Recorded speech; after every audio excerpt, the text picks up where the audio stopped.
All right, let's talk about this build I did for my son. Case is NZXT H500 series, Intel i7 8th generation 9K, B360 motherboard, so motherboard to match the processor, can't overclock. All right, orange accents on it, so added some orange sleeves to contrast with that. Standard setup, got two 120s intaking, 120 exhausting. I'll show you some of the connections on the shield on the back. This is an RTX 2060 non-super. So my son's been using this and he hasn't had any problems. He games in 1080p, 2 screens, does his schoolwork, does his gaming. But he did really good in school, and so I wanted to upgrade him. Now, I wanted to build him another computer, but finding GPUs just didn't make sense. So went ahead and got him this Alienware.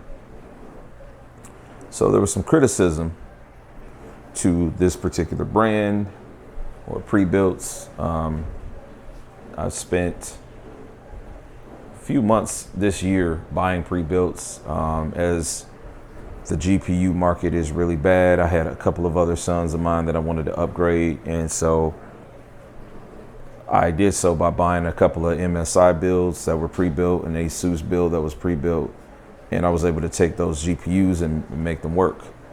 But my son's been using this Alienware R12 and absolutely loves it. So some of the things that I like about this particular build is I love how the power supply is set up top. So it's got its ventilation right there. This right here is the area where the GPU is, okay? It's got a lot of USB ports on the shield on the back, 14 total with the case. Of course, RTX 3070 isn't bad. So I took him from an 8th gen non-overclockable processor to an 11th gen non-overclockable processor. Again, he's going to be using this for school, gaming. Now he can game in QHD comfortably.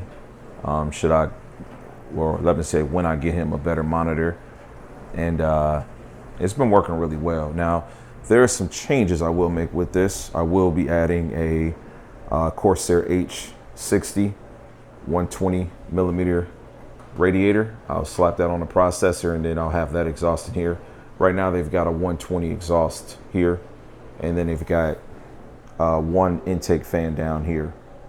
So one less fan than what this configuration has. Power supply in this one is down below. So some of the things about this, like you wouldn't want to put this on carpet. Even if you did, you do have a little bit of distance from the floor to the top, but PSU on this one is up top, right? So you got more options as to where you can put this thing at to still let the PSU get its ventilation that it needs. A lot of people don't like Alienware, and I mean, I get it. Just take a moment and look at my catalog of builds in the PC builder community if you should choose to do so. And I mean, I'm with you 100%, man. I like to do my own builds myself. But in this market today, it's unrealistic to really do such. So my son loves this build. It works really good. It plays games really good.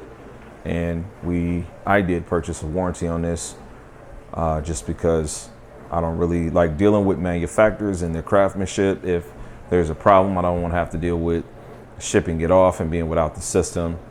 I got an in-store warranty so that worst case scenario, if something goes wrong, I just take it back and I get my money and, I go back to the drawing board. But it's been working really good. So I gotta tell you, I'm shooting this video just to talk about the use of having this pre-built. Now we've had it a couple of weeks. It works good. Like I said, all the things that he was doing with this, he's doing better with this. Just facts. Everything he did with this is better on this. Can't refute that. Yeah, you know, it doesn't look as customized, but you have to be intelligent when you're making a buy or a build. It just costs too much to pay these prices. I looked at a person in this group today, and he said he bought a RTX 3080 for $2,200. I didn't pay $2,200 for this whole build. So yeah, I have the money. I can afford to pay those prices, but I'd rather keep my money, stack my money, invest my money, use it to get the things that I want to get. And I know enough about computing where I'm comfortable with buying a pre-built like this.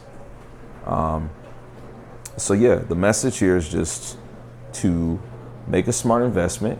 If you know you can afford and you just want to go crazy and spend whatever price you want to spend, or if you can find a card at retail, then that's great. That's awesome. I mean, I'm still doing builds myself too, but if this is a solution for you and it gets you what you need, it gets you up and running and gets you playing AAA titles with functionality like HDMI 2.1, should you have a higher end TV, then this is something you need to consider. You need to consider this. Take it from somebody that has invested money into this, years of investing. I've been buying PC parts, processors, power supplies. I've experienced pretty much everything from entry level to the upper echelon of every iteration of what NVIDIA, Intel, and AMD has to offer. My main rig has Ryzen 9 series. Ryzen 9 5000 series and 3090. This is obviously 11 Gen. I have 11 Gen i9. I had 10 Gen i9, 9 Gen i9. I mean, you name it and I've had it. Water builds, air builds, all of that. And again, this isn't a bragging message, but it's just to remove that dark cloud of buying a pre-built. Make the intelligent purchase, get what's gonna work good for you, and enjoy it. And if you have any questions about this in specific, let me know. When I get ready to do customizations on this, I'll be sure to clip some content and put it out on my personal social media as well as the PC building community. I'll share with you guys what it was like, because this is single channel, 16 gigs of RAM. I'm gonna deck it out for him and throw another 16 gig in there. And I'm gonna put a liquid cooler in here. And this puppy's gonna be ready to go. You know, this one, I just have it sitting around as an extra PC. Now I've already wiped it and did my thing. So that's all. I will type out this translation for anybody that might be seeing this in another part of the world that doesn't speak English. But if you do have questions, let me know.